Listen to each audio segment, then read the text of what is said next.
केंद्रीय माध्यमिक शिक्षा बोर्ड के सिलेबस में अब से इस्लामी साम्राज्य और फैज की नज़में नहीं पढ़ाई जाएंगी। पाठ्यक्रम से इस्लामी साम्राज्य के उदय, मुगल दरबारों के इतिहास और औद्योगिक क्रांति से संबंधित अध्याय हटा दिए हैं।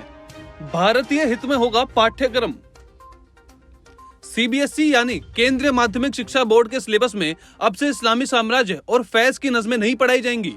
ऐसा इसलिए क्योंकि अब से इसका पाठ्यक्रम बदल दिया गया है। बता दें कि सीबीएसई ने कक्षा 11वीं और 12वीं के इतिहास एवं राजनीतिक विज्ञान पाठ्यक्रम से गुटनिरपेक्ष आंदोलन, शीत युद्ध का दौर और अफ्रीकी एशियाई क्षेत्रों में इस्लामी साम्राज्य के उदय, मुगल दरबारों के इतिहास और औद्योगिक क्रांति से संबंधित अध्याय हटा दिए हैं। वहीं अगर बात करें पाठ्यक्रम की, तो कक्षा 10वीं के पाठ्यक्रम में खाद्य सुरक्षा से संबंधित अध्याय से कृषि पर वैश्वीकरण का प्रभाव विषय को हटा दिया गया है और धर्म सांप्रदायिकता और राजनीति सांप्रदायिकता धर्मनिरपेक्ष राज्यखंड से फैज अहमद फैज की 2 उर्दू कविताओं के अनुवादित अंश को भी इस साल बाहर कर दिया गया है।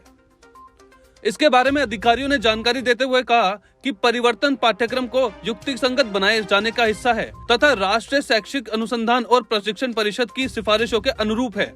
पिछले साल से पाठ्यक्रम विवरण के अनुसार कक्षा 11वीं के इतिहास पाठ्यक्रम से इस साल हटाया गया अध्याय सेंट्रल इस्लामिक लैंड्स, अफ्रीकी एशियाई क्षेत्र में इस्लामिक साम्राज्य के उदय और अर्थव्यवस्था एवं समाज पर इसके प्रभाव के बारे में बात करता है।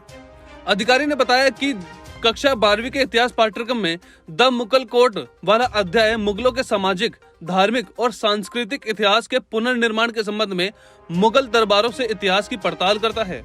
वर्ष 2022-23 शैक्षणिक सत्र के लिए स्कूल के साथ साझा किया गया पाठ्यक्रम पिछले साल की गई एक सत्र में 2 भागों में परीक्षा देने की व्यवस्था से एकल बोर्ड परीक्षा में वापस जाने के बोर्ड के फैसले का संकेत भी देता है। बोर्ड के अधिकारियों ने पिछले सप्ताह कहा था कि स्थिति को ध्यान में रखते हुए समय पर अंतिम संज्ञान लिया जाएगा।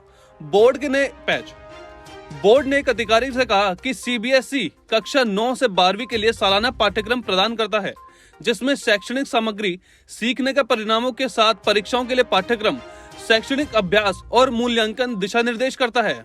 अधिकारी ने बताया कि हितधारकों और अन्य मौजूदा स्थितियों पर विचार को ध्यान में रखते हुए बोर्ड शैक्षणिक सत्र 2022-23 के अंत में मूल्यांकन की वार्षिक योजना आयोजित करने के पक्ष में है और पाठ्यक्रम को उसी हिसाब से तैयार किया गया है।